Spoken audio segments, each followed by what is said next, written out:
Hello বন্ধুরা, তোমার সবাই কেমন আছো? আশা করি তোমার সবাই খুব ভালো আছো। কিন্তু দুঃখের বিষয় আমি ভালো নেই। আর ভিডিওটা আজকে আমি দুদিন পরে দিচ্ছি, এটা শুক্রবারের ভিডিও। আর এইখানে সকালটা শুরু হয়েছে আমার খুবই খারাপ অবস্থা দিয়ে, মানে খুবই আমার শরীর খারাপ, মানে এত শরীর খারাপ আমার অনেক বছর পর হলো। আর এই সকালটা আমার মায়ের, মানে সকালটা নিজের বাড়িতে থেকে তারপর একটু বেলা হয়েছে, তারপর মায়ের ঘরে এসে শুয়েছিলাম। কারণ কি, আমি বুঝতে পেরেছিলাম যে আমি মানে আমার শুয়ে থাকা ছাড়া আমি আর কিছু করতে পারবো না। তো আমার বান্ধবী, মানে জুই, আমার যে বেস্ট ফ্রেন্ড, তোমরা কম বেশি জানো, তো আমার ছেলেদের জন্য জামা কাপড় কিনেছে, তো ও দিতে এসেছিলো। আর ও মানে আমার লাইফে এমন একটা মানুষ, তোমাদের ভিডিওতে সংক্ষেপে বলার চেষ্টা করছি, যে ও আমার লাইফে এমন একটা মানুষ যে আমার খারাপ সময়তেও ওকে আমি পেয়েছি, ভালো সময়তে অবভিয়াসলি পেয়েছি। আর আমার ছেলেদের মানে লাইফে আমার ছেলেদের লাইফে ওর দামটা অনেকটা বেশি, তোমাদের আমি বোঝাতে পারবো না। তো যাই হোক, এখন ভিডিওতে ফিরছি। তো আমার গত 3-4 দিন ধরে খুব জ্বর, প্রচণ্ড জ্বর, টনসিল ফুলেছে, আমার অবস্থা খুবই খারাপ। আজকে আমি 5 দিনের মাথায় এসে একটু সুস্থ হয়ে তোমাদেরকে ভিডিওটা আমি ভয়েস আপ করে দিচ্ছি। এটা গতকালকার ভিডিও, মানে শুক্রবারের ভিডিও, আমি আগেই বললাম। তো সারাদিন কোনো রকমভাবে আমার ঘষে মেজে কেটে গেল। দুপুরের পরে জ্বরটা একটু কমেছিল ঠিকই, তা আমি বেরিয়েছিলাম একটু দরকারি, গেছিলাম একটু, আমার পিসি আমাকে ডেকেছিল, পিসির বাড়িতে গেছিলাম।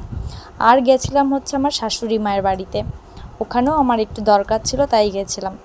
তো রাস্তায় বেরিয়ে মানে মনটা খুব আনন্দ, একমাত্র রাস্তায় বেরালে পরে পুজো পুজো মানে ব্যাপারটা আসছিল। ঘরে বসে একদমই আমার ওই মানে এখন সেই যত বড় হচ্ছি, মানে বয়স হচ্ছে, বুড়ো হচ্ছি, এখন আর সেই ব্যাপারটা নেই যেটা আগে ছিল। এই মা হওয়ার পরে এখন এই পুজো নিয়ে আর ভাবিই না। এই যখন রাস্তায় বেরাই তখন একটু মনটা আনন্দে মেতে ওঠে, যে কত জায়গায় লাইট জাঁকজমক, রাস্তাঘাট সুন্দর সেজে উঠেছে, ঠাকুর দেখতে বেরাবো, এই করব সেই করব, অনেক ভাবনা চিন্তা। কিন্তু যেই আমি দিন শেষে আবার বাড়ি ফিরি, তো ওই আগের মতন যেরকম 4 দেওয়ালের মাঝখানে সংসার, ওই সংসার, ওটাই যা। তো অনেকের সবার লাইফ সমান না, আবার সবাই আবার কি আর বলবো, মানে সবার লাইফটা সমান না। অনেকে লাইফটা সেম থেকে যায়, যেরকম বিয়ের আগে বিয়ের পরেও থেকে যায়, বাট অনেকে তা না। আর এই জায়গাটা হচ্ছে একদম আমার পাড়ার পুজো, মানে পাড়ার পুজো, যেটাকে আমরা, যেখানে আমরা মানে কোন পুজো টুজো দিই, সেটা পাড়ার পুজো আর কি।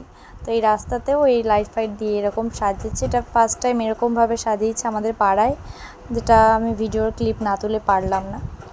বাট এরপরে তোমার বাগুইহাটির দিকটা আমি পরে তোমাদের দেখাবো, ওটা আমি দেখাতে পারিনি। তো ওইদিকে আমি পুজোর দিকে যাওয়ার কথা আছে, আমার বড় ননদ যেহেতু আসবে, বর্দি আসবে, তো যাওয়ার কথা আছে, তোমাদের আমি ওই দিন দেখাবো। তো সেটা আরও অপূর্ব মানে দেখতে মানে সুন্দর লেগেছিলো।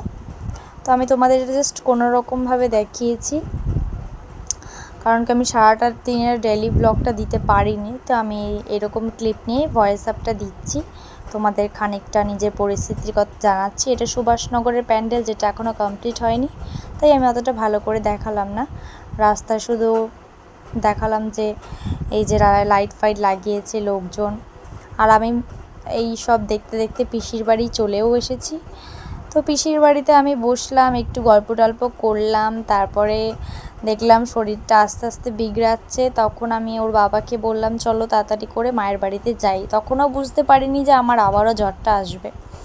তো খুবই আবার মানে ওখান থেকে বেরিয়ে আমি আমার মায়ের বাড়িতে গেলাম, গিয়ে মা জামা কাপড় কিনেছে, দেখাচ্ছিল সেগুলো, সবার জন্য জামা কাপড় কিনেছে, মানে তার নাতি নাতনিদের জন্য জামা কাপড় কিনেছে। এদিকে আমাকে গরম দুধ দিয়েছে, 2 নাতিকে গরম দুধ দিয়েছে, সেগুলো খেলাম। খেয়ে বাড়ির দিক রওনা দিলাম, কারণ কি অলরেডি আমার তখন গায়ে জ্বর এসে গেছে, আমি তখন চোখ তুলতে পারছিলাম না, মানে আমার অবস্থা এতটাই খারাপ যে বসতে পারছি না, মানে খুবই জঘন্য পরিস্থিতি। তো ভিডিওটা আমি এখানেই শেষ করছি, বাকিটা পরে বলবো। ভালো থেকো।